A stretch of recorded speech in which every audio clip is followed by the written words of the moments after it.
ilaa tan iyo Mareykanka ka waran haddii ay gaaf wareegayso qabyaaladii Soomaalida ee ka soo bilaabatay miyiga fog. Sheekadan waa mid la yaab leh oo ka taagan imika gobolka ay Soomaalidu ku badan tahay ee Minnesota. Marka ay taariikhdu ku beegan tahay 4 bisha November ee sanadkan 2025, reer Minneapolis waxa ay u jarmaadi doonaan doorashada maayarka magaalada Minneapolis. Xilkan waxa isku soo taagay laba musharax oo saameyn ku leh aaggan. Ninka lagu magacaabo Jacob Frey oo tan iyo 2018 hayay xilkan, iyo Cumar Faatax oo ah siyaasi daayar oo asal ahaan ka soo jeeda Soomaaliya.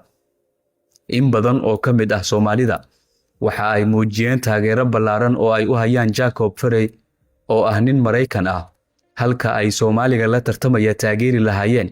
Haddaba maxay tahay sababta?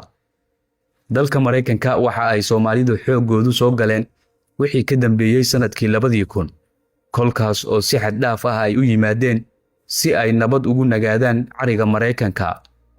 Ka gadaal waxa ay fahmeen in ay leeyihiin xaq ay ku maamuli karaan bulshada ay u yimaadeen ee reer Mareykan. Taasina waa tijaabo ay ka gudbeen Soomaali badan oo ay ugu horeyso Ilhaan Cumar. Iyada oo ay joogaan dalka Mareykanka dad badan oo ka yimid Nigeria, Kenya, Ethiopia iyo qaaradda Afrika oo dhan ilaa qaaradda Asia, Soomaalidu waxay noqdeen hoggaanka ummadahaas oo dhan. Hase yeeshee waxaa jirta hal caqabad oo aan bogsoon. Waa kolka ay timaado iyaga dhexdooda. Markaas oo uu soo baxo curfiga qabiilka ee dhexdooda ahaaday.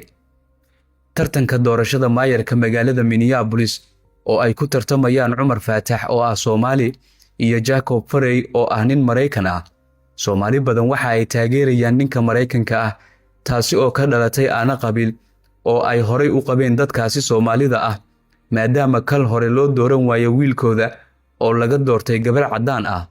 Sidaasi darteed waxa la isku dhaarsaday in laga heeliyo Cumar Faatax oo ah Soomaaliga u tartamaya kursiga maayarka magaalada Minneapolis ee dalka Mareykanka qabiil dartii. Waa sida ay ku waramayaan dadka Soomaaliyeed ee ku nool cariga Mareykanka. Si kastaba, tani waxay noqon doontaa ceeb weyn oo dul hoganaysa Soomaalida haddii doorashadaasi uusan helin Cumar Faatax sabab qabiil darteed. Dhaqan, nolol iyo dhaqaale ahaan, si kasta Soomaalidii tagday Mareykanka waa ay isku bedeleen. Hase ahaatee daa'irada qabiilka waa mid aanan ka guurin qalbigooda meel kasta oo ay joogaan.